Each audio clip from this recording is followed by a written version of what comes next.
Olá, pessoal, tudo bem? Aline do Pro em mais um bate-papo com o CEO. E hoje eu tô muito feliz que eu tô com um convidado super especial que tem uma história muito inspiradora. Antes de eu apresentar ele aqui para vocês, eu queria só relembrar, né, por que a gente faz esse podcast.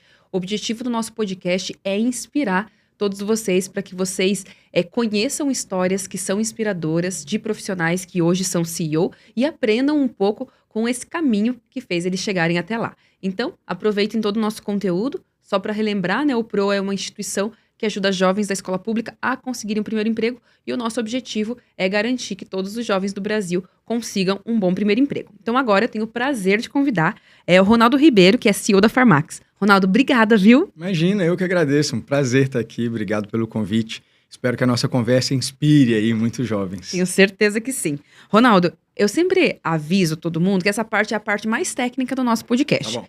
Que é quando eu uso o profissionalismo para ler a mini bio. E acaba aí. Tá aí bom. depois a gente faz a conversa boa, tá? Combinado. Então eu vou começar aqui te apresentando, para quem ainda não te conhece. Legal. Ronaldo Ribeiro é o CEO da Farmax desde 2018 e lidera um grupo que inclui as empresas Negra Rosa e Sanavita. Já avisei que sou fã, inclusive do colágeno. Obrigado. Tem 26 anos de experiência global no mercado de bens de consumo e farmacêutico. E ele possui formação em engenharia química, MBA pela Fundação Dom Cabral e mestrado em Global Supply Chain pela IE Business School. E Ronaldo liderou a transição da empresa para um fundo de investimentos, priorizando resultados e cuidando das pessoas. Ele é líder também de impacto do Pacto Global da ONU aqui no Brasil e integra o CEO's Legacy da Fundação Dom Cabral, defendendo o papel das organizações na evolução da sociedade. Ronaldo, é um imenso prazer ter você aqui com a gente. E eu queria muito começar te perguntando, e eu adoro essa pergunta, né? Para além do líder da Farmax, conta um pouco pra gente quem é o Ronaldo. Claro, com o maior prazer. E eu costumo falar isso, a importância que isso tem, porque hoje a cadeira de CEO ela é só uma cadeira, ela é uma função, né? Mas a pessoa que eu sou vem muito antes disso, né? A cadeira é sempre temporária, mas a pessoa que eu sou é uma pessoa que nasceu no interior de Minas, né? Filho de uma família bastante simples. Hoje tenho 2 filhas, educo essas filhas com uma mãe maravilhosa que elas têm. E essa pessoa é a pessoa que ocupa essa cadeira. Então, a gente conversa aí nos detalhes que você quiser, mas sou filho de uma família enorme, de 16 tios, vindo de uma cidade pequenininha, que tinha 30 mil habitantes quando eu nasci. E aí, enfim, daí em diante tem muita história para contar, mas nós vamos aos poucos aqui. Ronaldo, depois eu já vi que você é corredor aqui. Você é corredor? Sim. Não, você é corredor, Sim, isso sim. mesmo. Aí você queria saber, porque eu também sou corredor, eu gosto Tá bom. desse assunto. Mas eu queria começar te perguntando sobre essa família que me impressionou. Tá bom. De 16 tios, né? Bastante gente. Sim, sim. Né? Como que isso moldou a sua jornada? Porque é uma família bem grande, né? Sim. É curioso porque, para mim, é realmente parte da minha vida, é parte de quem sou, né? São 16 tios, 8 de cada lado. Uma família muito grande, que eu amo, porque é daquelas famílias que sentam-se todos à mesa e conversam todos juntos, são várias histórias paralelas, em geral de origens todos, né? Simples, de pessoas que são guerreiras, que trabalharam bastante, que se preocuparam com a educação dos seus filhos, e hoje eles estão aí entre 60 e poucos anos, 70 e poucos anos, e nós já adultos com os nossos filhos. Então, uma família que me ensinou muito a respeitar pontos de vista diferentes, que acho que hoje na nossa atualidade tem nos feito tanta falta como sociedade, que me ajudou a ouvir, né? Talvez vindo de uma cidade mineira, a gente gosta de uma boa conversa, e uma boa conversa, eu digo, começa sempre com uma boa escuta. Então, o silêncio para escutar o outro, para aprender com o outro, para depois devolver para ele algo. Enfim, me orgulho enormemente da minha família. Eu acho que, daqui a pouquinho a gente fala um pouco mais das habilidades como CEO, como uma pessoa que lidera a companhia. Tem muito da formação humana que eu tive, e essa formação humana fundamentalmente veio dessa família, né? Dos meus pais, claro, mas desses 16 tios e de mais de 50 primos que tem muitas histórias boas para contar. Ronaldo, e quais eram os principais valores da sua família? Quais são os principais valores da sua família? Eu tive o privilégio, na minha opinião, de ser educado pelos meus pais eu diria, com características complementares, né? Um pai mais disciplinador, mais sério, rigoroso, que me ensinou bastante da importância de disciplina, de pontualidade, entre outras coisas, e de uma mãe de um discurso muito doce, suave, né? Que atraía as pessoas, não por cobrar delas algo, mas por mostrar que valeria a pena fazer da maneira com que ela acreditasse. que acreditava. Então, além de honestidade, de trabalho, de respeito ao outro, tinha também esses dois pilares, eu diria, de disciplina, porque é importante ter, na minha opinião, foi fundamental na minha carreira, e também de convencer as pessoas, de persuadir as pessoas e não apenas de cobrar delas, sabe? Tem muito no mundo corporativo, Convidar né? para festa junto. Exatamente. De trazer a pessoa para próximo, né? Que, na minha opinião, vale muito mais do que só cobrar. Eu aprendi isso com meus pais, que quando você faz pelo outro que te cobra, na verdade, quando você faz porque você é cobrado, né? Quando aquela pessoa sai, você não está sendo cobrado mais. Então, a força daquilo é temporária. Quando você faz efetivamente porque você acredita, você faz pelo outro, você faz por você, independe se aquela pessoa está do seu lado te vigiando ou não, você está fazendo por algo muito maior que aquilo. Então, aprendi esse valor em casa e trago hoje para o meu dia a dia no mundo corporativo. Ronaldo, e ainda nessa perspectiva, eu gosto muito desse assunto de família, porque eu Sim. acho que, querendo ou não, isso influencia muito quem a gente é e como a gente lida. Concordo. Você comentou que veio de uma família humilde, a nossa audiência aqui basicamente são pessoas que estão buscando o primeiro emprego. Sim. Pode ser qualquer pessoa, obviamente, Claro. mas majoritariamente jovens, e é muito comum no Brasil, a maioria das pessoas vem de famílias humildes, Sim. né? No interior de Minas, eu sou do interior também de Santa Catarina, então eu entendo bem, mas eu queria que você trouxesse um pouco como que essas questões próprias suas de ter vindo Sim. de uma família humilde, do interior de Minas, influenciou o seu modo de liderar. Você acha que você foi influenciado por isso? Que você mantém ainda essas características? Ou a gente vai se moldando também Sim. pelas empresas que a gente vai Te trabalhando? falo. Eu acho que eu fui 100% influenciado pela formação que eu tive. Eu sou o fruto da educação deles, né? Tem um ponto para mim importante. Meus pais, por exemplo, né, que têm essa origem simples. Meu pai, por exemplo, tem 4ª série de primeiro grau. Então, do ponto de Meus vista de pais também. formação acadêmica, né, é pouco. Mas para mim, pelo menos, tendo vivido hoje, eu tenho 48 anos, né? Tendo vivido até aqui, o que eu aprendi é que sabedoria não tem a ver com formação acadêmica, né? Formação acadêmica é super importante e eu acredito que é o maior fator de mobilidade social. Daqui a pouquinho a gente fala mais sobre isso. Mas ele me ensinou muito do que ele aprendeu com a vida. Isso tem muito valor também. Com a minha mãe é a mesma coisa. Ela tem, acho que 8 anos, talvez 11 anos de formação acadêmica, também pouco em relação ao que ela projetou para mim, ao que depois a gente conseguiu fazer. Mas tem muita sabedoria ali. Hoje, na minha execução do dia a dia, né, de liderança corporativa, a maneira com que eu trato as pessoas, a maneira com que eu lido com problemas, a maneira com que eu lido com pressão, por exemplo, no trabalho, tem tudo a ver com a formação humana que eu tive. E eu aprendi desde cedo, né, que para mim, pelo menos, essa é uma jornada coletiva.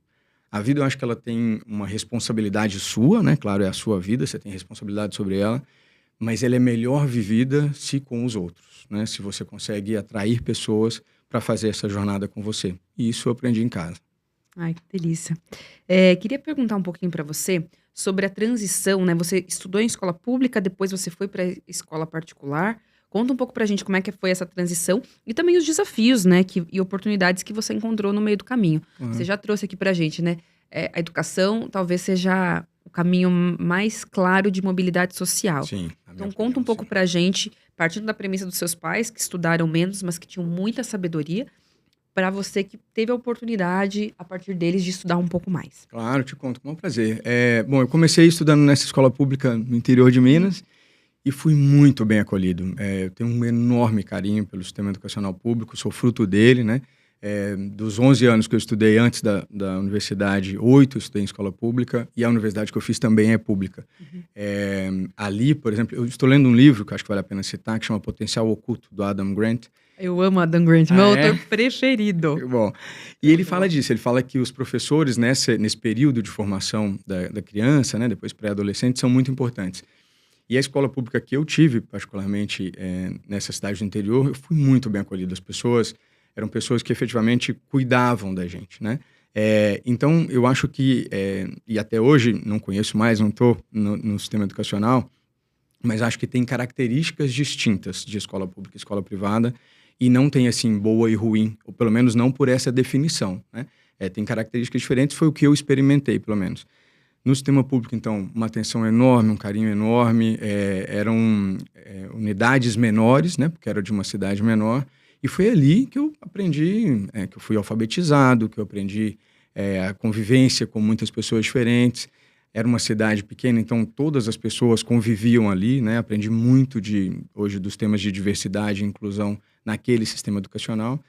E eu tinha o desejo de fazer uma faculdade. Era algo que era novo para mim, era novo para minha família, mas eu entendia que me abriria portas, né? E eu realmente, depois de ter vivido o que eu vivi até aqui, eu acredito, né? E acredito ao sistema educacional, o grande fator de mobilidade social.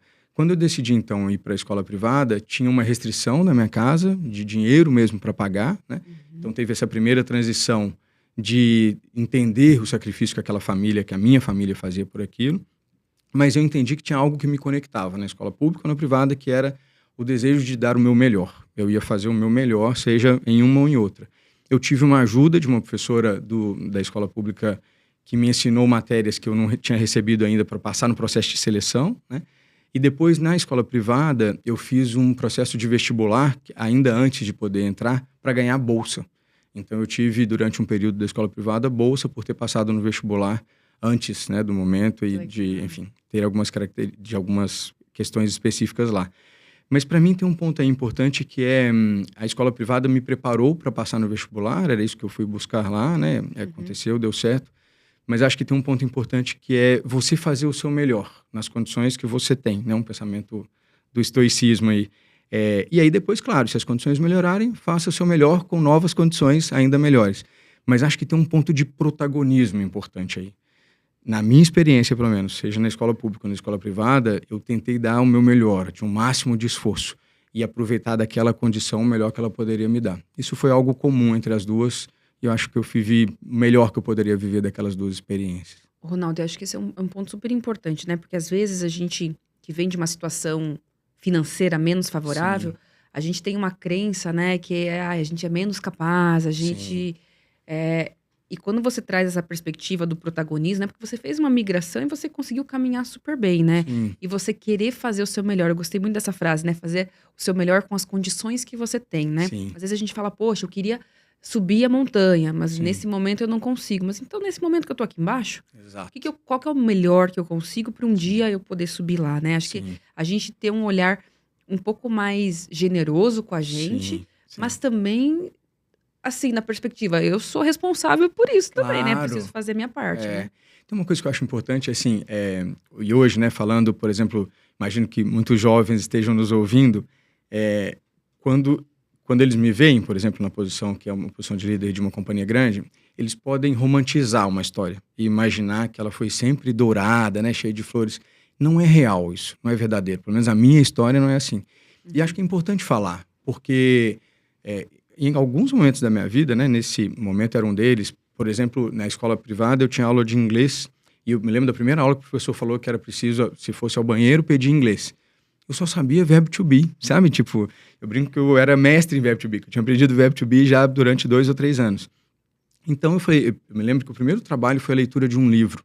Eu não tinha vocabulário para ler um livro.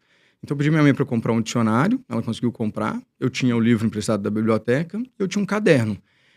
O que eu prometia para eu mesmo era assim, cada palavra que eu ler nesse livro, que for uma nova palavra, eu vou procurar no dicionário e eu vou memorizar essa palavra. Então essa palavra eu não vou procurar de novo. E assim eu vou ganhando vocabulário. Assim eu li o livro, né? É o jeito ideal. Nas condições que eu tinha, era o melhor jeito a se fazer. Mas era o que eu conseguiria fazer, né? E acho importante falar isso para as crianças, para os jovens, porque assim, você não vai ser fluente em inglês na sua primeira aula de inglês, né? Tem esforço para... Em nada, né? Em nada, exato, E esse esforço, para mim, né, na minha experiência pelo menos, é muito importante. Porque ele é quem te faz, né? O caminho, a jornada faz a pessoa, né? É importante hoje em dia a gente usa a palavra perrengue, né? Esses perrengues ao longo da jornada, eles vão te tornando mais forte. E é muito importante, porque no mundo corporativo, depois, quando você for viver, você vai se lembrar de muitas situações que você teve que lutar para fazer as coisas. Você se coloca na perspectiva do outro com mais facilidade e essa luta, ela continua em outros caminhos, de outras formas, né? Mas é importante essa superação, né? Essa palavra que a gente utiliza bastante, que é de resiliência, mas de realmente tomar a sua vida como você, como protagonista, e passar pelos obstáculos, né? Eles estão lá, eles vão estar. A vida real, ela é imperfeita, né? Mas é muito importante que você viva essa imperfeição na sua plenitude, no que você consegue, no melhor da sua versão, porque isso sim vai fazer da sua vida uma vida melhor. Muito legal. Muito legal mesmo.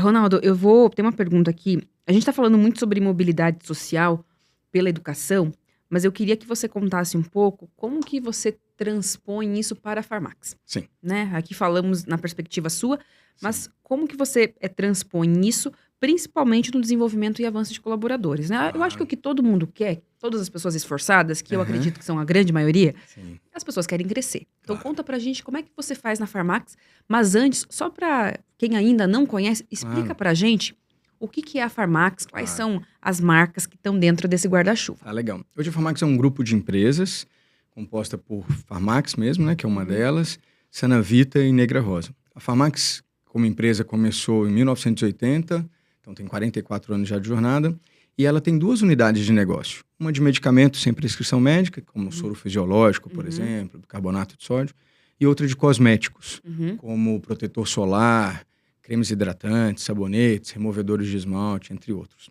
Então essa é a Farmax. Quando a Farmax foi adquirida recentemente, cerca de 3 anos atrás, por um fundo de investimentos, a gente começou uma jornada de aceleração de crescimento, comprando também outras companhias. Então, a primeira companhia que a gente comprou, Negra Rosa. Ela é de uma fundadora, uma mulher negra, né, que traz o seu nome aí, feito, então, por mulheres negras para mulheres negras. A gente desenvolve produtos de beleza, de uso cotidiano, protetor solar, shampoo, creme de tratamento, maquiagem, para as mulheres negras, né, do Brasil e agora já do mundo, a gente começou a exportar. E depois Sanavita, que é uma empresa de suplementação nutricional, também começou há cerca de 40 anos, fundada por uma mulher, professora da USP, doutora Juscelém, com um olhar bastante voltado para a saúde e bem-estar da mulher, na jornada da mulher em seus diferentes ciclos, né, de vida. Então, hoje a gente tem esse grupo formado por essas 3 empresas e a gente tem um olhar específico que conecta essas histórias direcionado para a base da pirâmide social brasileira. A gente quer desenvolver produtos que tenham um preço acessível para a base da pirâmide social, que é de onde eu vim, de onde a maioria das pessoas do Brasil vem, e que muitas vezes elas têm necessidades de produtos de uso cotidiano, mas não conseguem ter dinheiro para comprar os produtos trazidos por companhias de preços mais elevados, né? Na minha opinião, tem muito talento, tem muito potencial nessa base da pirâmide social brasileira. E do ponto de vista de mercado, né, a gente está falando aqui de produtos, de mundo corporativo, exatamente. Tem um infinito aí de oportunidades que a gente tenta endereçar com a Farmax. É uma companhia hoje, um grupo de cerca de 1.200 colaboradores, com uma fábrica no interior de Minas, outra aqui no interior de São Paulo, e pessoas espalhadas aí por 20 estados do Brasil, levando esses produtos aí para milhões de pessoas. Distribuídos em todos os lugares. Sim, a gente tem uma capilaridade alta, Aline. Hoje o Brasil tem cerca de 100 mil farmácias, em 95 mil delas, 95% então, tem pelo menos um produto. Você pode comprar Farmax, online também, Sanavita e Negra Rosa, e pode comprar online. Esse é um canal que tem crescido bastante, com os jovens, inclusive, né? Eles têm... Ai, gente, eu sou jovem, então eu compro tudo online. Tem trazido novidades aí pra gente. E como é que você desenvolve os colaboradores da Farmax? Como é que vocês olham para os colaboradores jovens? Sim, primeiro tem um olhar nosso e que eu acho importante falar, né? Quando a gente sai, por exemplo, da faculdade, vai fazer um estágio, ou mesmo ainda durante a formação da escolaridade média ali, que vai buscar um trabalho como primeiro de jovem aprendiz, né? Tem uma preocupação de, qual matéria que eles vão cobrar e tal.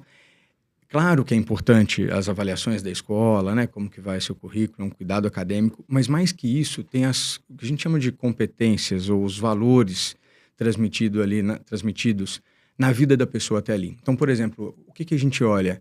É uma pessoa que tem sede de aprendizado? É uma pessoa que quer aprender mais? É uma pessoa que tem vontade de aprender? É uma pessoa que tem conexão com outras pessoas, né? Ela é uma pessoa que vai trabalhar em time bem? São pontos que a gente avalia porque se identificam com a nossa cultura, né, fazem sentido com a nossa história, com o futuro que a gente quer construir, e muitas vezes vêm de atividades sociais que elas já desenvolvem, de trabalhos que elas fizeram que eventualmente não aprenderam uma disciplina específica, mas aprenderam a como lidar com o outro, a como trabalhar em grupo, a como trabalhar de forma conciliatória, né? Como ouvir, propor algo diferente que não é exatamente a ideia dela, nem exatamente a do outro, mas cria uma área de interseção que dá para evoluir. Os trabalhos em grupo da minha escola, por exemplo, eram assim na infância. Às vezes não era a minha opinião, não era do outro, mas a gente evoluía, né? Chegava em algum termo conciliatório.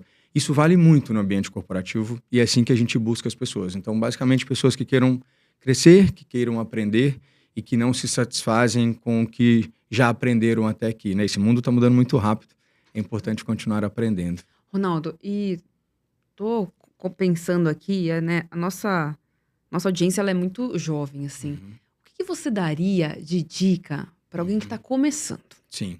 Então, vou lá. Primeiro que são sempre as mesmas angústias, né? Tá bom. O que eu preciso fazer para toda a minha vida? Sim. Não sei se você vai precisar fazer a mesma coisa para toda a vida. Talvez sim, talvez não. Como que eu começo? Assim, Sim. O que é importante? Sim. Eu acho que 3 dicas. Uma, na minha opinião, pela minha experiência, pelo menos, sonhar alto é importante. Aí eu gosto também. É o mesmo trabalho também. O dia a dia, às vezes, é muito difícil, Aline. Muitas vezes, né? Tava conversando aqui fora agora há pouco, a gente precisa pegar um monte de ônibus, precisa acordar cedo, sabe? Não é florido, né? Não é fácil. Então, na minha opinião, né? Para que você continue fazendo o que você faz no seu dia, você precisa ter uma história na sua cabeça de futuro que vale a pena, sabe? Tipo, por que eu tô fazendo isso hoje? Motivação, né? Porque muitas vezes, se for pelo dia de hoje, talvez você desista, né? E desistir não vai te conectar com esse sonho grande. Então, ter esse sonho grande, né? Ter essa perspectiva de um futuro melhor é importante, principalmente nos dias difíceis, né? E eles existirão, eles estão por aí, eles existem, né? E é importante que eu acho esse sonho que quando tiver muito duro, você fala, não, vai valer a pena, né? O futuro vai ser melhor do que o que eu vivo hoje. O segundo ponto que eu acho importante é suar a camisa, eu brinco. Porque, assim, na minha opinião, não tem sucesso honesto, e se ele não for honesto, não vale, né? Sem esforço, sabe? Tem que suar a camisa, tem que trabalhar. E uma dica que eu acho para quem está começando é supere as expectativas. Porque para você se destacar nesse mundo com esse monte de gente, é importante que você entregue mais do que é esperado. Vale na escola, vale no trabalho, né? Aquela coisa de, por exemplo, o professor vai dar aula, você sabe de qual matéria? Estuda antes, sabe? Chegue na aula sabendo do conteúdo e faça perguntas do que você já não entendeu sozinho. Porque se você esperar ele te falar para então você aprender algo, quando você tiver a dúvida em casa, ele já não está mais do seu lado, né? Você consegue se antecipar. Tenta fazer os exercícios que estão naquele capítulo, né? Para fixar o seu aprendizado. Se não conseguiu, ótimo, você ainda vai ter a aula, você tem aquela oportunidade de perguntar. No trabalho é a mesma coisa, tem um relatório para entregar amanhã, tenta fazer até o final do dia, sabe? Tenta fazer as perguntas que você acredita que eles vão te fazer, né? Suar a camisa nesse sentido, sabe? De superar a expectativa. E tem um terceiro também que eu acho que é importante, que é suportar as dores do caminho. Porque se você não estiver disposto a lidar com frustração, com dor e tal, é difícil imaginar que você vai chegar lá. Porque vai ter, sabe? Na minha vivência, pelo menos, vai ter dia que você vai querer desistir, vai ter chefe que vai te falar que não é isso que ele queria, que vai te frustrar, vai ter teste que você vai fazer que você não vai passar, né? Eu fiz vários processos de seleção que eu não passei, contratos que foram rescindidos, né? Mas não desisti. Lidar com frustração é importante, eu acho. Então, assim, sonhar alto, suar a camisa e superar os problemas que você vai lidar, eu acho que são dicas de sucesso para quem está começando, para quem já está no meio do caminho também. Eles mudam, né, de acordo com a jornada, mas continuam importantes. Total, Ronaldo, eu gostei muito dessa perspectiva que você trouxe, que é o não romantizar, né? Às vezes essa semana a gente teve um diálogo com um dos nossos conselheiros, né? E ele trouxe assim, às vezes a gente cria uma coisa muito sofisticada para a vida. Sim. E a vida, basicamente, é sobre você ser uma pessoa legal, se esforçar mais do que a média. Sim. E como você lida com os nãos. É muito mais sobre o dia do problema, como é que você vai lidar com aquilo, do que o dia que tá caminhando bem. E se você fizer isso por muito tempo, vai dar certo, não tem como dar errado. Vai dar certo. Né? E às vezes a gente acha que são coisas mais sofisticadas, ou qual que é a estratégia? A estratégia é sobreviver.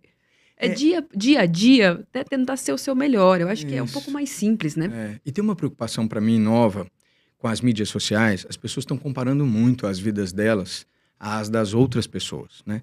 E uma vida que é um recorde, né? Você Exatamente. coloca as coisas boas nas redes sociais. A maioria das pessoas, né? E aí, não vai colocar o que é ruim. Você cria uma perspectiva de que sua vida é pior, ou de que você não tem as oportunidades que outra pessoa tem. Que pode não ser verdadeira. E não importa a vida do outro, sendo bastante sincero, importa a sua. Você tem que fazer o melhor com essas condições que você tem, né? De novo. E isso eu acho bastante importante, sabe? Porque, vou te dar um exemplo. Quando eu fui sair da escola pública para a escola privada, eu também me mudei de cidade, né? Fui morar em Belo Horizonte. Na primeira semana, acho no início, eu estava atravessando uma passarela e vieram 4 garotos jovens correndo, e eu vim do interior, quando alguém está correndo, você deixa passar, né? Ah, você deixa passar. Eu correria. Era passarela. Eles me cercaram, era um assalto, uma tentativa de assalto. não me assaltaram, gritei, fiquei assustado, eles também assustaram e correram. Mas eu voltei pra casa Isso é bom do menino do interior. Mas você grita, fala, oi, amigo. Fiquei muito assustado. E eu me lembro que eu voltei pra casa dos meus pais no final de semana e falei, pai, desisti. Porque eu tô com medo, né? Não vou voltar pra lá, vão me assaltar e tal, né? Tinha medo. E ele me falou uma história que eu acho que é boa. Porque meu pai sempre foi autônomo, comerciante, barbeiro, teve um monte de profissões. Ele me contou quando eu era recém-nascido, né? Que ele era caixeiro viajante. Ele vendia de trem vendendo bala aí no interior. E ele falou assim, uma vez eu estava no trem, eu cochilei, e quando eu acordei, roubaram a minha mala com as mercadorias que eu tinha para vender. E eu também falei, nossa, roubaram a minha mala, como é que eu vou fazer? Eu poderia desistir. Mas ele falou, mas eu tinha um filho para criar, que era eu no caso, né? Não dá para desistir de criar filho, né? Você desiste de... Desculpa. Você desiste de, claro, vender bala, você desiste de uma carreira, de outra carreira, de educar seu filho, você não desiste. Daí a importância do sonho grande ou do propósito, né, do que você tem. Desistir não é uma boa opção, sabe? E isso eu acho que é importante, porque você precisa saber o que você está buscando. Sabendo o que você está buscando, você tem um vínculo com aquilo muito forte. E se tem esse vínculo forte, como, claro, a educação de um filho, como tem a sua realização pessoal... São os amores de verdade. Exato, aí não dá para desistir, né? E claro que vai ter medo, claro que vai ter insegurança, claro que vai ter um monte de obstáculos, né? Mas eu acho que é importante lidar com essa vida real, né? Que não é a vida que compara. Não dá para comparar assim, eu não vou desistir do meu filho, mas vou criar o filho do outro. Essa comparação não existe, né? Vou mudar, vou transferir a sua vida, o problema é seu, né? Claro, a perspectiva é sua, o sonho é seu, você vai buscar, né? E isso eu acho que tem uma força muito maior do que olhar a grama do vizinho, né? Não acho que ajuda, não. Eu acho também. Eu queria que você trouxesse um pouquinho também essa questão do encontro geracional. Isso sempre aconteceu, né? Cada geração tem características próprias que são muito da sua geração e eu acredito muito do ambiente que se vive, né? Sim. Os nossos pais tiveram uma realidade muito diferente da nossa e assim as gerações vão mudando. Sim. E hoje em dia a gente tem às vezes uma dicotomia. Sim. É porque a geração os mais jovens, porque ninguém tá nem aí pra nada. É porque os mais velhos são irredutíveis. Sim. E parece que a gente tá guerreando, né, Sim. entre gerações. Como é que você vê isso e como que você tira proveito disso? Porque eu acho que tem uma riqueza muito grande nessa história. Eu ouço muito falar de conflito de gerações. Uhum. Eu prefiro falar de encontro de gerações, né? Eu acho que é uma perda de tempo colocar gerações para entrar em conflito. Pelo contrário, na minha opinião, por exemplo, eu como líder da companhia, a minha responsabilidade é levar essa companhia para o futuro. O futuro dessa companhia passa pela próxima geração, né? Quando eu acolho os estagiários, por exemplo, o próximo CEO, a próxima CEO da companhia é um deles, né? Eu falo com eles, eu sou também estagiário, de 98, né? Mas sou... É importante trazê-los, né, para perto. E, na verdade, assim, para mim, Aline, eles podem nos ensinar muito. Eu amo a nova geração. A nova geração tem 2 filhas minhas, por exemplo, né, que me ensinam um monte. Os estagiários, as estagiárias me ensinam muito. Por exemplo, o olhar digital, por exemplo, o olhar das mídias sociais. Eles nasceram assim. Eu não, né? Aprendo com eles. O desenvolvimento, por exemplo, das nossas vendas, como você comentou, no canal direto online, eu aprendo com eles. Na minha geração eu não aprendi, a gente não sabia, né? Seria uma tolice minha, por exemplo, tentar eu desenvolver, junto com as pessoas da minha geração, o nosso canal de vendas digital. É muito mais rápido, funciona muito melhor, trazendo essa nova geração. O que eu acho que é a nossa responsabilidade, como quem já tem mais experiência, é exatamente criar um ambiente tal em que a gente tenha o melhor das 2 gerações. Promover esse encontro de forma tal que a gente viva o melhor, que é, em geral, um aprendendo com o outro, mas nos 2 sentidos. Quem tem mais experiência tem algo para ensinar, quem não tem experiência de mundo corporativo tem perspectiva futura, está aprendendo coisa nova na escola, tem muito o que ensinar, né? Então essas 2 gerações precisam calma, vocês não têm razão sobre tudo, né? Respirem, escutem porque não é uma briga, né? E não precisa ser, né? E sendo bastante sincero, assim, a minha geração, para a geração dos meus pais, também trazia um monte de pontos, né? Provavelmente a geração dos meus pais viveu ditadura na década de 60, achava que a gente era alienado politicamente, que não queria nada com a dureza e tal. Eu ouço temas recorrentes que eu falo, nossa, e é muito curioso, porque a nossa geração brigar com a próxima, fala, nossa, mas lembra que aconteceu com a gente, né? E não tem tanto tempo assim. E não tem tanto tempo, né? Curioso. Então eu prefiro promover encontro dessas gerações e acho que nos encontrando, né? E aí, caso as pessoas de uma geração aprendendo com as outras, a gente tem muita coisa para fazer juntos e pode ser incrível. Eu acho muito legal também. Ronaldo, a gente tem algumas perguntas aqui que a gente selecionou dos nossos jovens, Tá bom. que eles nos enviaram. Vou até tomar uma aguinha aqui. Então, vou começar aqui com uma pergunta do Rafa, que é o seguinte. Nós, por ambos, estamos muito felizes em ver você no bate-papo com o CEO do Proa. E como você se sente sabendo que está inspirando jovens em início de carreira? Ai, me sinto muito feliz. E com altíssima responsabilidade, né? Acho que se tem uma coisa que eu acho importante nessa jornada é que você inspire alguém ao longo dela. Porque o futuro é sobre essa pessoa que está sendo inspirada hoje, né? Então, se de alguma maneira as minhas histórias aqui puderem inspirar outras pessoas, elas passam a ter significado. Elas passam a ter um propósito, um motivo, né? E o mais belo deles, sem dúvida, é inspirar alguém. Ronaldo, não é uma pergunta, mas eu vou aproveitar e vou fazer. Claro. Conta pra gente, qual que é o seu sonho? Sonho? Eu acho que eu tenho... Hoje eu tô num dia meio inspiracional. É mesmo? Ótimo. Eu tenho o sonho de ver um futuro melhor para mais pessoas do que o presente que a gente vive. Na minha opinião, pelo menos, né, a gente vive numa sociedade muito desigual para a grande maioria das pessoas, em vários aspectos, né? Meu sonho é esse. Acho que se eu puder ainda experimentar uma sociedade com mais igualdade entre as pessoas, nesse país, por exemplo, que tem tanto potencial, eu vou ter um grande sonho realizado. E ele vale pessoalmente ou vale do ponto de vista corporativo, porque eu posso fazer essa companhia ter um impacto social positivo, né? Esse é o meu grande sonho hoje, pelo menos. Muito legal. Ronaldo, eu queria, antes de seguir nas perguntas, acho que é legal também a gente fazer uma retrospectiva da sua carreira. Então, Sim. Conta um pouquinho da sua faculdade, Claro. das outras empresas que você passou também antes da Farmac, só pra gente ter uma linha do tempo Claro, aqui. claro. Acho que pra gente, como é que você chegou nesse lugar de Claro, CEO? com o maior prazer. Eu comecei como estudante de engenharia química, fiz estágio na Unilever, né? Primeira companhia, sou extremamente grato.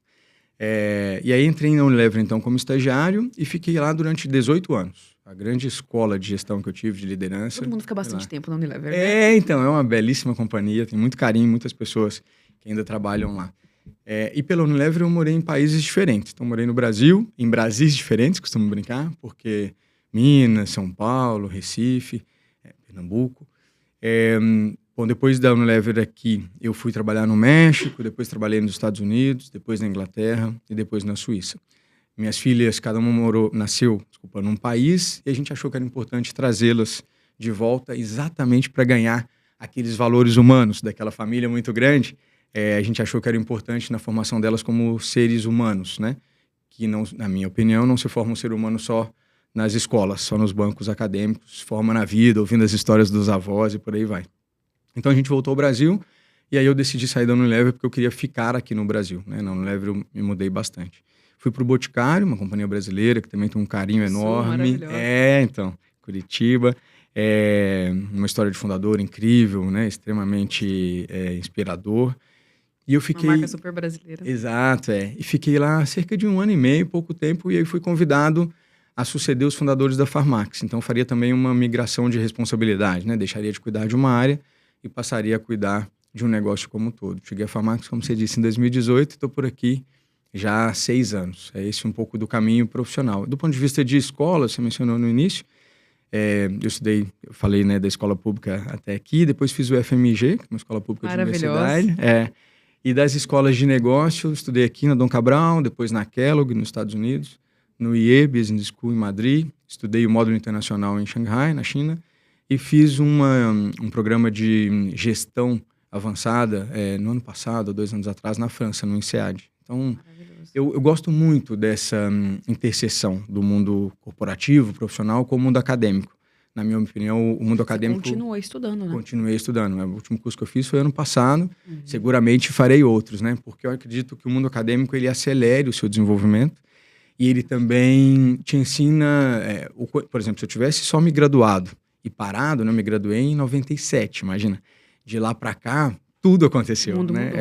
A grande maioria das competências que hoje a gente tem no mundo corporativo foram, né, desenvolvidas nos últimos 25 anos. Então, não dá para parar.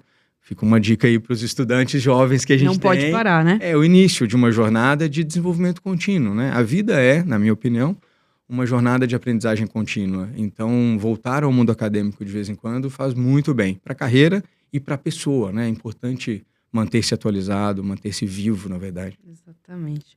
Ronaldo, muito, muito legal, muito importante conhecer um pouquinho dessa sua história. E então agora acho que a gente já respondeu um pouquinho essa pergunta. Vou mudar um pouquinho aqui. A Débora, ela perguntou aqui como, né, por exemplo, como querer ser jovem aprendiz, qual que é o diferencial e o que te faz para contratar alguém? Ah, tá bom. Diferencial, para mim, sabe, brilho nos olhos, assim. Sei. Você vê uma criança, um jovem que tem vontade. Que quer. Exatamente, que tem vontade, que quer mais. E que sabe que para querer mais, ela vai ter que se sacrificar, né? O autossacrifício, que eu costumo falar com né? Daquele sacrifício próprio, é importante. Porque para aprender mais, para se desenvolver mais, para se superar em relação à média, ela tem que ter um autossacrifício. Eu acho isso bastante importante. Então, a gente tenta identificar esse brilho nos olhos da pessoa, né? São pessoas muito jovens, estão começando. É importante, claro, que elas tenham uma boa educação até aqui, mas elas vão aprender muito mais pela frente do que elas aprenderam até aqui. Então, a gente tem muito mais a ideia, a preocupação com a pessoa que quer aprender do que com o que ela já aprendeu, sabe? Acho que é um ponto importante para eles. Eu, quando jovem, tinha essa preocupação, sabe? Nossa, mas será que eu vou aplicar no trabalho que eu aprendi aqui? Não. Então, tem tanta coisa mais para aprender, né? Não se preocupe. Se você ainda não sabe o que vão te cobrar lá eles vão ensinar. Mas tem o desejo de aprender, tem a vontade de aprender, busque aprender, né? Leia, sabe? Busque novas fontes de inspiração, de formação, leia jornais, leia revistas, leia livros, né? Busque outras fontes de informação que eu acho que é importante. Então, esse brilho... Não tem nada mais legal que gente interessado. Exato. Que a pessoa quer prestar atenção, faz pergunta, pesquisa por fora. É muito mais gostoso uma conversa com alguém interessante, interessado, do que alguém que fica ali esperando. Acho que ninguém mais quer no mundo corporativo alguém passivo, fica ali esperando. O mundo mudou e o mundo tá mudando muito rápido. Tem que ter gente curiosa, com vontade, né? Não pode ter preguiça, gente. Não dá pra ter preguiça. Não dá mais. E tem muita dica que eu acho que a gente ouve em casa, de mães e pais, né? Coisas da casa que servem pra vida, gente. Vida. Por exemplo, quando a gente conversando, aquela confusão, fala assim, não, espera o outro falar, depois você fala. No mundo corporativo isso é fundamental. Então, numa entrevista, né? A gente percebe muito a pessoa, se ela está realmente escutando, porque a escuta ativa é fundamental depois no trabalho, ou se ela só vai falar dela, porque se ela continuar falando só dela no mundo corporativo, ela vai aprender pouco do outro, e aprendendo pouco do outro, ela vai evoluir pouco também, né? São pontos, sabe, que a gente observa na entrevista e na pessoa, nas histórias que ela conta, por exemplo. Se na história que ela conta só ela é incrível, a gente fala, nossa... Porque no mundo corporativo, eu, pelo menos, não acredito em super-herói. Individual não existe. Tem sempre 3 histórias, né? A minha, a sua e a verdadeira. E a verdadeira, exato. Não, e é um ponto assim de trazer só ela como um grande indivíduo que faz tudo sozinho, no mundo corporativo não adianta. Ela vai trabalhar em time. Então, mostrar, por exemplo, que na história ela fez coisas em time, que ela para perceber o outro, que ela aprende com o outro, que ela evolui com o outro, são pontos bastante importantes na nossa busca, pelo menos das pessoas que trabalham conosco. Ronaldo, tem uma pergunta do Tony. Eu gosto desse tipo de pergunta. Sim. O que é necessário para chegar em um cargo de CEO? Uau, eu cheguei, né? Então dá pra... Agora você tem... Vou te falar do que eu vivi, Tony. E acho que há caminhos diferentes, né? Que podem levar ao mesmo pra sonhar lugar. Alto no começo. Exatamente,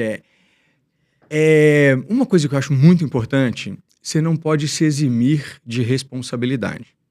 Você não pode se eximir das consequências do que você faz, sabe? Para mim, o CEO, né, que é um cargo de liderança de uma corporação inteira, ele precisa se sentir responsável, ele precisa ser responsável pelas consequências do que ele faz, e mais do que isso, na minha opinião, na história que eu vivi, ele precisa gostar de gente, sabe? Para mim. Vou tomar água aqui. Muita gente coloca na função de CEO a liderança de empresas. Na minha opinião, é a liderança de pessoas, né? Pessoas fazem empresas. Se você não gostar de gente, dificilmente você vai conseguir liderá-las, né? Você vai cumprir protocolo. E cumprir protocolo hoje é pouco. Então, se você efetivamente gostar de pessoas, se você tratá-las, né, como pessoas e elas acreditarem que vale a pena fazer o que você orienta, ou mais que isso até, fazer parte da jornada que você lidera, nossa, é muito fácil até. Porque tem muita gente para te ajudar, né? mas fundamentalmente você precisa gostar delas, né? E aí, claro, sentir-se responsável por elas, cuidar delas e das consequências que as suas decisões vão ter. Mas é uma jornada compartilhada. Eu tenho muito...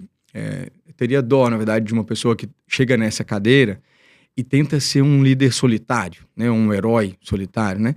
Porque deve ser muito difícil. As decisões são complexas, são difíceis, problemas são novos, são contextos novos que ela nunca viveu. Então, se ela trouxer para ela a decisão individual de que eu que sei, eu que mando, por exemplo, nossa, ela vai estar em maus lençóis. Então, acho que gostar de gente, na minha perspectiva, na minha história, me ajudou bastante. Muito legal. Eu acho que é isso mesmo, não tem como. Acho muito difícil. Pode ser que deve ter Talvez alguns casos, tenha, mas eu acho muito difícil. Porque as pessoas se inspiram em pessoas. Então. Né? Às vezes a gente está na empresa pelas pessoas. Né? É tão legal, eu quero ficar aqui, eu tô aprendendo. Ou às vezes a gente sai das empresas pelas pessoas. Exato. E não pela empresa, né? E tem a minha geração, a Aline, escutou bastante uma frase de um contexto corporativo anterior, que era: manda quem pode, obedece quem tem juízo, né? Não vale mais, tá obsoleto. Sabe, hoje em dia, se a gente replicar isso, vou falar da minha experiência, se eu replicar isso no Farmax, eu vou tomar muitas decisões sozinhos. E eu não faço nada lá sozinho. Os grandes feitos na companhia que eu lidero, pelo menos, eles são feitos coletivos. Eles são feitos que muitas vezes, as melhores ideias que eu, pelo menos, já vivi nesses 6 anos de liderança da Farmax, vieram das pessoas que estão na operação, que estão na ponta vendendo os nossos produtos, que ouvem as consumidoras, né? Eu não estou produzindo, eu não estou vendendo, né? Eu acho que o meu grande papel é desenvolver relações de confiança no meu time tais que as pessoas que estão na ponta acreditem que vale a pena compartilhar comigo, com todo o time que dirige a companhia, as ideias, os problemas e tal, e a gente, sabendo escutar, sabendo ouvir quem realmente está lá e tem a informação, devolva recursos, tempo, dinheiro e tal, de forma tal que aquilo que eles identificaram como problema sejam solucionados, sabe? Então, o meu papel é muito mais de um facilitador, de um coordenador dessas 1.200 pessoas, né? Do que de um herói solitário que manda, que sabe tudo e tal. Nossa, de jeito nenhum. E acho que esse é um ponto importante de mudança de perspectiva, né?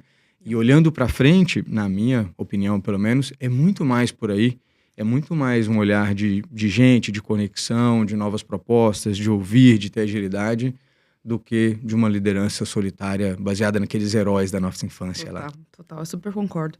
Eu queria também que você Você começou no começo falando sobre as causas e principalmente a causa das mulheres, né? Uhum. E acho que esse é um novo contexto mesmo de mundo. Cada vez mais a gente tá ali, né, crescendo nessa perspectiva. Sim. E eu soube que a sua mãe foi uma influência muito positiva. Sim, então eu queria que você contasse um pouco sobre ela, sobre os ensinamentos. É um prazer. Acho que é sempre bom ter uma mulher inspiradora aí. Sim, eu ouvi de um professor de liderança, da Dom Cabral, até que eu respeito muito, Pedro Mandelli, que se fizesse um raio-x de liderança, eu tenho características femininas de liderança, né?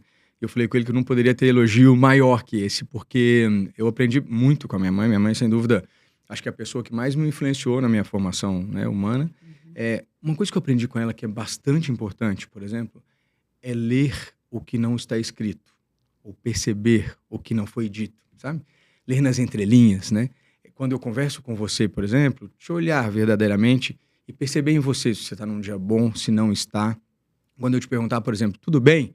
Eu ficar em silêncio e ouvir de você a resposta, se realmente está ou não, né? Isso hoje em dia no mundo corporativo, na minha função de liderança, faz muita diferença. E foi com ela que eu até mencionei um pouco no início, que eu aprendi. A minha mãe nunca foi aquela de faz porque eu estou mandando, porque eu estou aqui vigiando, né? Pelo contrário, ela ensinava pra gente por que a gente deveria fazer daquela maneira.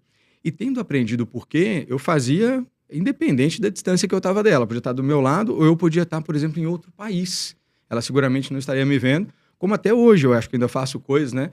Tem um conhecimento antigo aí de honrar pai e mãe, né?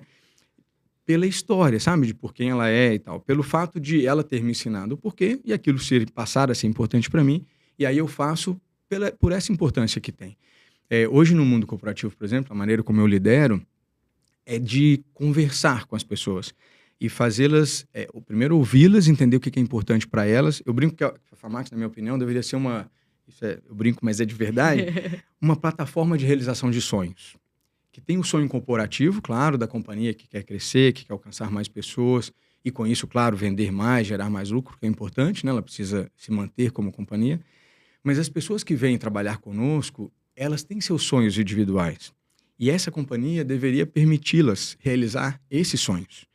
Se uma mãe vem trabalhar conosco e o sonho dela é educar seu filho, por exemplo, que ela realize aqui. Ou se vem uma pessoa que quer ela, por exemplo, se educar ainda, vem estudar, que ela realize aqui, sabe? Essa companhia deveria servir como uma plataforma de realização de sonhos individuais e aí, claro, corporativo também. E isso eu aprendi muito da minha mãe, porque é essa história de precisa ser importante para você, sabe? Isso eu aprendi, tem uma força isso que é incrível, assim. Se é importante para você, se você entende o seu papel nesse todo, você vai fazer. E você vai fazer, independente se você está sendo vigiado, que eu não acredito nessa forma de liderar, se tem alguém te falando que deveria fazer ou não. Você pode ter ideias muito melhores do que quem te orientou e você pode usar essas ideias a seu favor, mas você precisa acreditar.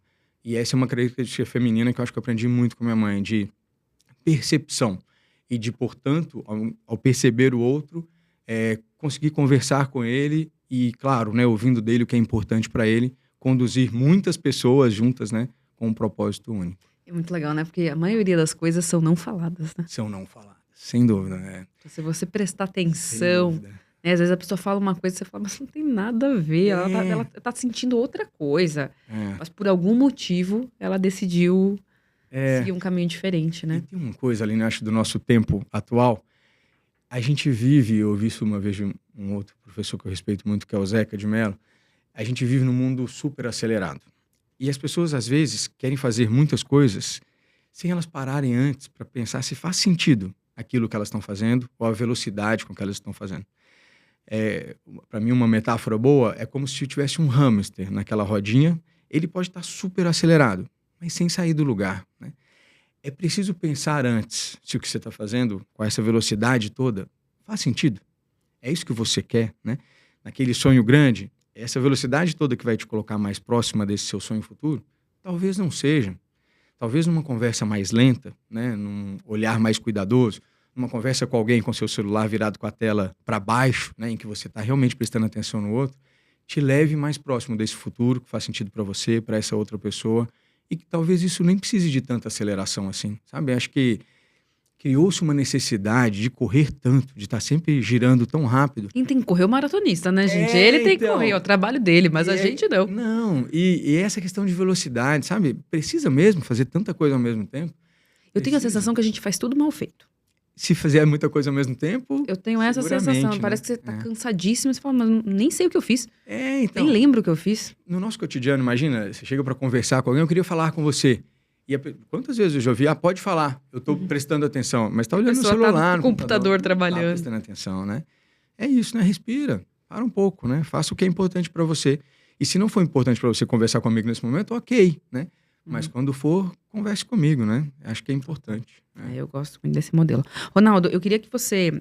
A gente tem aqui um ponto, né? Você compartilhou no LinkedIn que você estava passando por um período desafiador, de muito estresse no trabalho. Eu acho que muitas pessoas passam por isso e que você resolveu fazer uma mudança. Sim. Cuidar disso, melhorar seus hábitos. Viver. Esse é um aspecto que eu particularmente acho importantíssimo. Sim. E acho que a gente sempre descobre isso tarde. Sim. Que é importante cuidar da gente, porque se a gente não cuidar da gente, a gente não consegue cuidar do outro, né? Acho que no mundo executivo, e talvez essa seja uma boa dica também. Sim. Cuide de você primeiro. Sem dúvida. E depois faz o resto. Normalmente a gente faz todo o resto. Sim. E aí, em algum momento, você lembra. Né? Você lembra. Então, eu queria que você contasse um pouco pra gente, porque eu acho que é um aprendizado muito importante. E é muito comum a gente cair nessa armadilha de fazer tudo e não olhar pra gente. Sem dúvida. Essa é uma história bastante importante na minha vida, né? Eu devia ter cerca de 30 anos. Trabalhava na liderança de manufatura de uma planta que a companhia tinha decidido fechar. E a gente avisou aos colaboradores com 1 ano de antecedência. A gente continuou trabalhando e todos eles sabiam que a planta seria fechada depois de 1 ano. Foi muito importante para mim, porque naquele momento, por exemplo, hierarquia, pressão hierárquica não existia. Porque hierarquia serve para falar, você vai perder o emprego. Todo mundo sabia que ia perder, né? Então foi um trabalho conjunto, sabe? De valores, de nós honrarmos aquele fim de ciclo daquela maneira e tal. mas bastante exaustivo do ponto de vista físico, né? Dormia pouco, estava sempre preocupado com as pessoas, era uma fábrica que rodava 3 turnos, então tinha contato com as pessoas em diferentes turnos, e vai. E um dia dirigindo de volta para Todas casa... as pessoas ansiosas, provavelmente, Exato, preocupadas. bastante Você não vai preocupado. feliz trabalhar, né? Porque você sabe que vai acabar. Então, é curioso, você precisa conseguir um motivo, um propósito que te mantenha ali, que pode ser, por exemplo, o futuro. Eu vou aprender novas habilidades aqui, que vão me trazer mais empregabilidade, outras coisas. Mas, enfim, um momento de bastante estresse, esse era o contexto. E um dia, voltando para casa dirigindo, eu vi alguns pontinhos brancos. Eu falei, esses pontinhos não existem, né? Eles estão aqui. E a minha pálpebra do olho esquerdo pulsava, assim, sem parar, né? Falei, nossa, algo não está bom aqui, né? E aí fui procurar um neurologista. E ele falou, olha, você não tem problema clínico nenhum, mas você está submetido a uma alta condição de estresse prolongado. Você precisa se cuidar, né?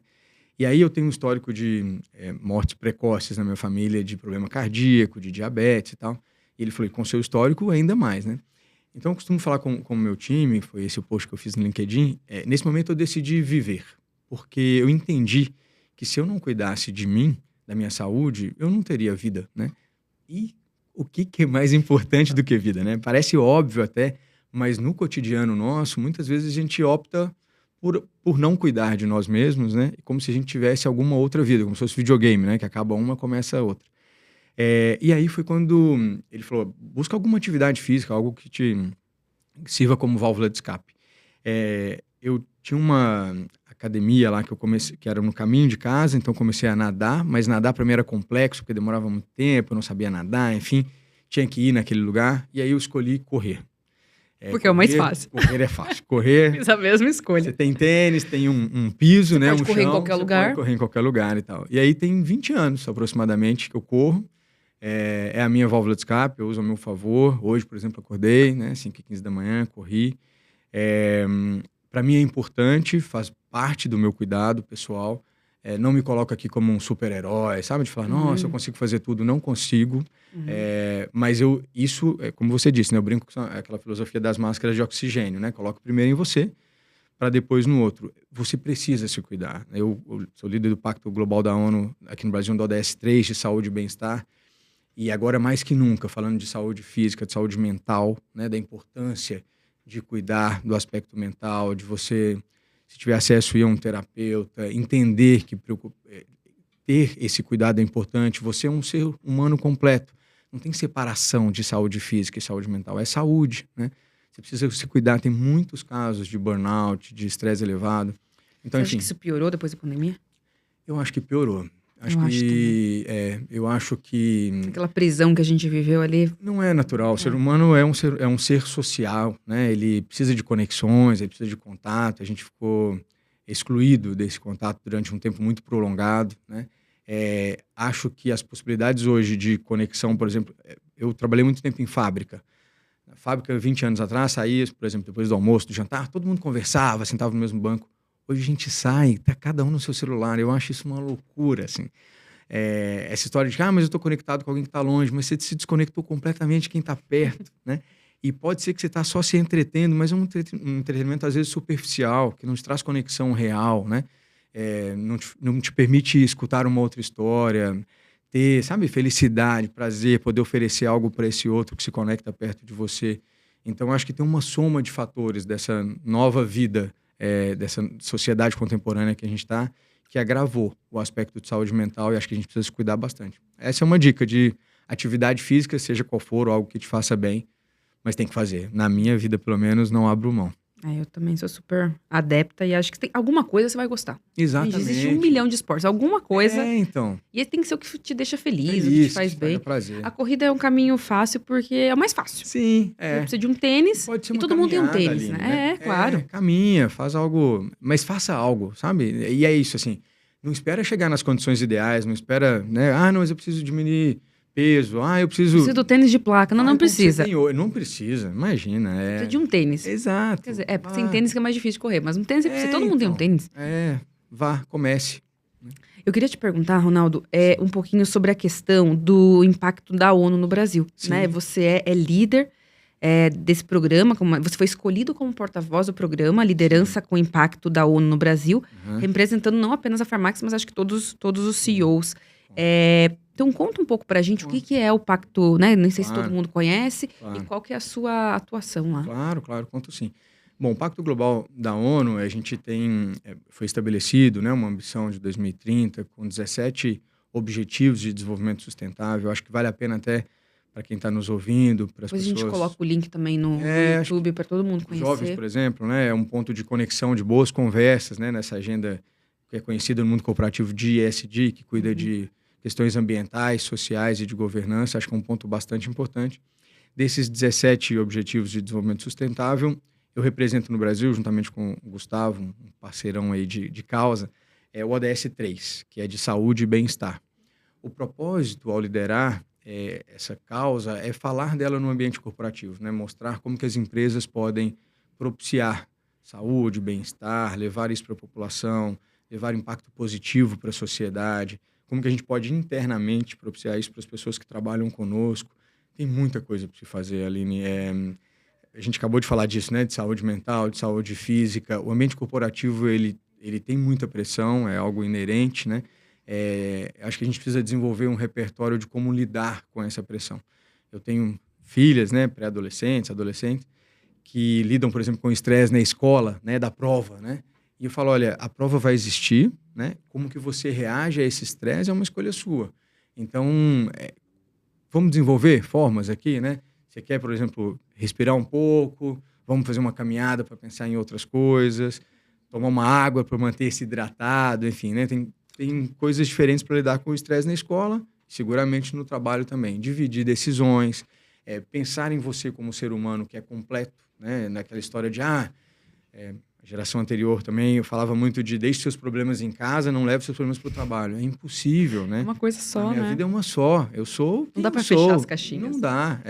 Isso é muito importante. Entender aquela pessoa que pode estar vivendo em casa algum problema sério, um problema de saúde familiar e tal, é bastante importante. Então, falar dessa agenda de saúde e bem-estar dentro, né, das empresas e também do impacto que essas empresas podem levar para a sociedade. Algo bastante importante, na minha Nossa, é opinião. importantíssimo. E o bom é que a gente começou a falar sobre isso. Acho que talvez Sim, esse foi um aspecto positivo da pandemia. A sim. gente começou a falar de forma mais aberta, né? Acho que teve muitas pessoas que abriram isso e aí todo Sim. mundo falou, opa, Sim, então sim. quer dizer que eu também posso falar, né? Claro, Eu tenho essa percepção que hoje a sem gente, dúvida. hoje não é um assunto tabu. Sim, Acho que as pessoas estão mais abertas para eu acho que ouvir, sim. né? E acho que ainda tem bastante espaço, né? Concordo. Ainda conversando com as pessoas em empresas diferentes, ainda tem alguns ambientes que esse tema é mais fechado, que, por exemplo, ambiente de trabalho, tinha uma brincadeira que era assim, quando você sai de férias, voltou, nossa, você ainda trabalha aqui, saiu de férias, né? Eu falo, gente, essa piada não colabora em nada com uma cultura em que a Uhum. pessoa precisa descansar. Férias é maravilhoso, tem que aproveitar muito as férias. E quando voltar, bem-vindo, que bom, a gente está aqui, né? E eu também vou sair de férias, e outra pessoa vai sair de férias.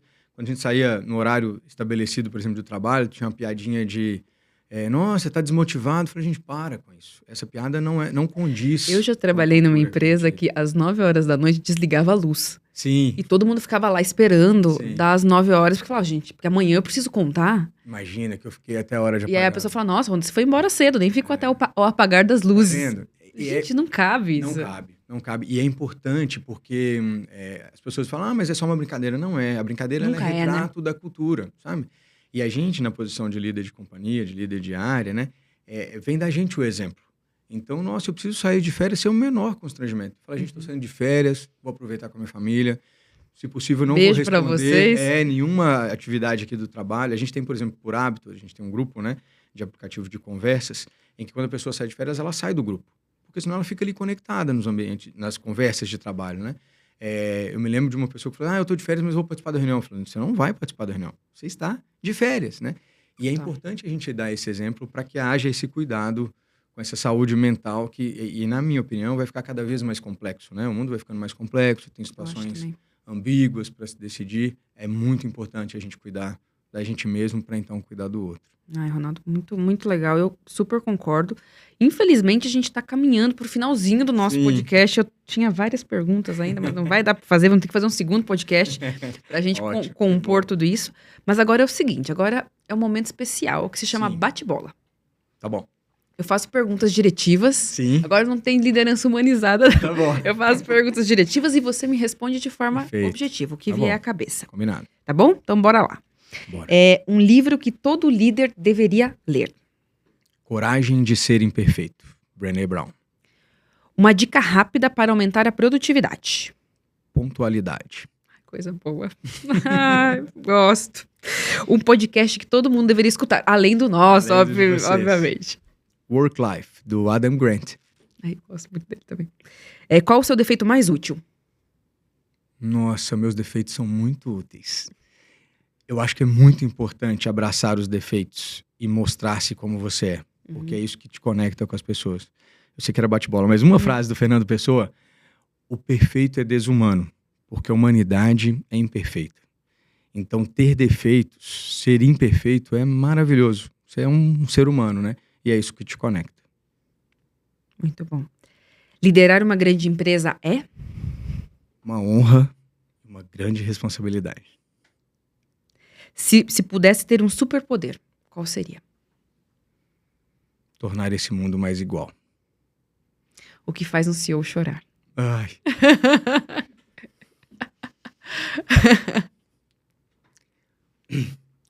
Duas coisas, eu acho. Lembrar da minha história de vida, né? Claro, porque essa é a história que passa na minha cabeça e me emociona. Que bom, né? Porque, Que bom. como o Roberto Carlos diria, se chorei ou se sorri, importante é que emoções eu vivi. Pra gente rir um pouco. E poder propiciar para o meu time condições melhores de trabalho e de vida. Me emociona, porque é parte do meu propósito pessoal. E para quem viveu escassez, né, propiciar para as pessoas mais opções, me emociona, me faz bem. Uma palavra que descreve Minas Gerais para você. Acolhimento. Hobbies que poucos conhecem. Eu cultivo orquídeas. Sou orquidófilo. Ai, minha mãe também. É mesmo? Ela adora. O que te mantém em pé nos piores dias? A certeza de que o futuro vai ser melhor. Que incrível. Ronaldo, eu não tenho palavras para te agradecer. Imagina. Infelizmente, a gente está chegando no nosso horário. Nossa, muito, muito obrigada pela sua fala, por ter compartilhado com a gente coisas tão incríveis. Eu queria te fazer um último pedido. Claro. Que você falasse algumas frases finais para os nossos jovens, para todo mundo que está assistindo a gente, de coisas que são importantes para a vida. Acreditar.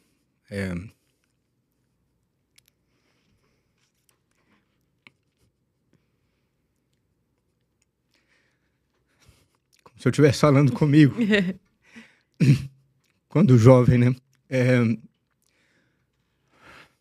Às vezes é difícil acreditar. Porque tem muito mais obstáculo, né? Do que oportunidade. Às vezes tem muito mais chance de não acontecer do que de acontecer. Mas se você não acredita em você mesmo, né? Que você pode, né? Aí não tem nada que venha depois disso, né? Então, ter fé no sentido amplo da palavra, né? Tem a questão religiosa, que eu respeito todas, mas ter fé no sentido de acreditar no que ainda não se vê. Para mim, pelo menos, é o mais importante, porque muitos, né, desses jovens que estão nos ouvindo, talvez tenham mais motivos para não acreditar do que para acreditar. Mas é fundamental que você acredite que vai ser possível para você, na sua história. E aí, muitos caminhos vão se abrir, você vai lutar, conseguir, e tendo essa crença de que é possível, você vai fazer acontecer. É isso. Obrigada. Pessoal, eu não tenho nem palavras para esse podcast, né? Foi incrível. Eu convido vocês a acessarem os nossos conteúdos. Então, agora a gente vai ter esse conteúdo no YouTube, depois ele vai estar no Spotify, Google Podcasts, Apple Podcasts, todos os lugares para vocês poderem acessar. E só para vocês lembrarem, né? A gente quer compartilhar conhecimento, a gente quer compartilhar coisa boa. A gente acredita nisso, é isso que a gente acredita nesse Brasil, que faz acontecer, de gente excepcional, gente que acredita. Isso aí. E gente que não desiste. Então, se você puder, se você está gostando desse conteúdo, curta, compartilhe, manda para seus amigos, manda para os inimigos também, porque a gente quer disseminar para todo o Brasil. O que a gente quer? Fazer com que esse conteúdo chegue em mais e mais pessoas e que essas pessoas possam ser inspiradas, né? Lembrando que o nosso objetivo aqui como o Instituto Proa é ter 300 mil jovens empregados nos próximos anos. Então, a gente conta com que essa informação e que esse conteúdo chegue cada vez mais em mais pessoas. Então, muito obrigada por todos vocês e a gente se vê no nosso próximo podcast Bate-Papo com o CEO. Até mais!